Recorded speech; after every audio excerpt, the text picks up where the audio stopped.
Question comes on passing the bill to be engrossed. The chair recognizes Mr. Mannal of Barnstable.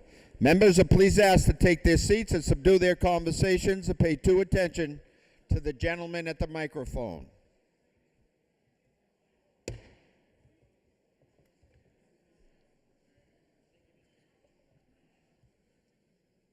Chair recognizes Mr. Mannal of Barnstable. Thank you, Mr. Speaker, and through you to the members. I rise in support of the underlying legislation, and I'd like to take this moment. I would be remiss if I didn't take this moment as my first opportunity to speak here, my maiden speech, if I could just say thanks to a few of the folks who have helped along the way and have got me where I am today.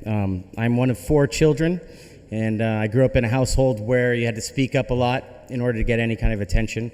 If you told my parents 4 years ago that this would be the first time that I spoke, they'd never believe you, but they are here today. Rich and Karen Mannal sitting up there.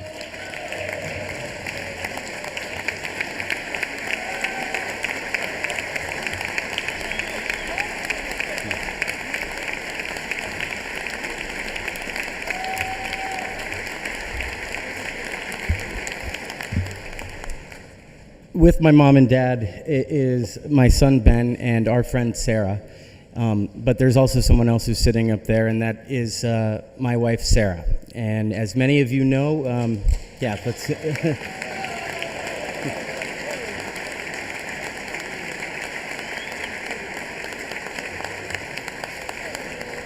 We go through this experience of being elected officials, being public servants with our spouses. They share our highs and our lows.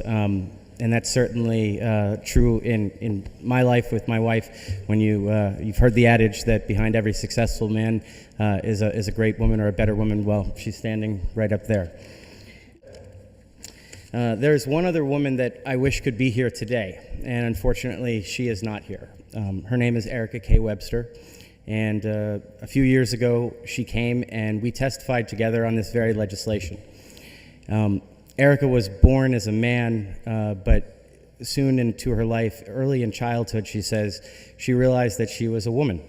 And she was a very brave woman for stepping out and becoming the person that she was meant to be.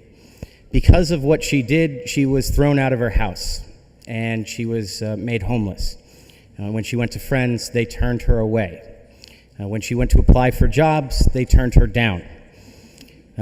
She was beaten up and worse by people who didn't know her simply for the fact that she was being who she was. Now, Erica couldn't make it today. It's my understanding that she's watching this on TV, or rather on her computer. I wish that she could be here because I think that we're about to do something historic in this state. And I believe that when it comes down to it, the issue that we've been talking about all day is really, it truly is about discrimination. Transgender individuals are not sexual deviants. They're not perverts. They're not sex offenders, and they're not dangerous. They're just people. As a group of people, transgenders do not wish to harm anyone. They don't wish to seek to invade anyone's space or their privacy, and they're not forcing their lifestyle upon us. Transgender individuals simply wish to be themselves. They want to be able to go into a clothing store and buy clothes. They want to be able to go to a restaurant and order food.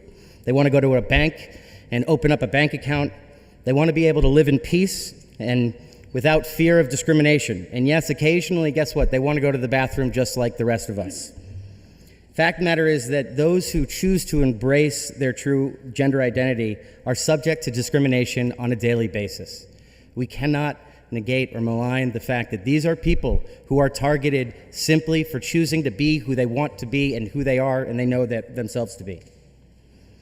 I might not know what it's like to be a transgender person, but I do know what it's like to be bullied. And I can tell you this, when you stand up to bullies, they lose their power. And bullies do everything within their power to try and force an issue, and they try and use every single argument in the book to make you question whether or not you're doing the right thing. But I can tell you this, the best thing that we can do right now is stand up to the discrimination and the bigotry that comes from the opposition, which says that this is going to be something that's going to harm us. There's no harm in this bill. What this bill does is it seeks to protect people who need protection. This fear-mongering that we've seen, it's not evidence-based. It's not even based on probabilities. We're really talking about a very small percentage of the population here. And the fact is that when it comes down to it, perverts and deviants and sexual predators, they're not waiting for this law. If they thought that this was something that would benefit them, they would have already done it. I won't sit here and carry on all of the different excuses, but I can say this. It takes courage to do what we're doing. Okay? This is not a popular bill. This is not a bill that some of your constituents are going to be pleased with. There are going to be people who you know and who you trust who are going to object to you voting in favor of this bill. But sometimes it takes courage to stand up and do what is right and not what is popular. And that's what I'm asking you to do today.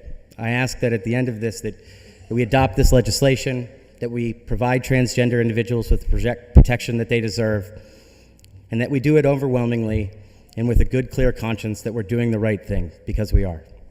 Thank you, Mr. Speaker.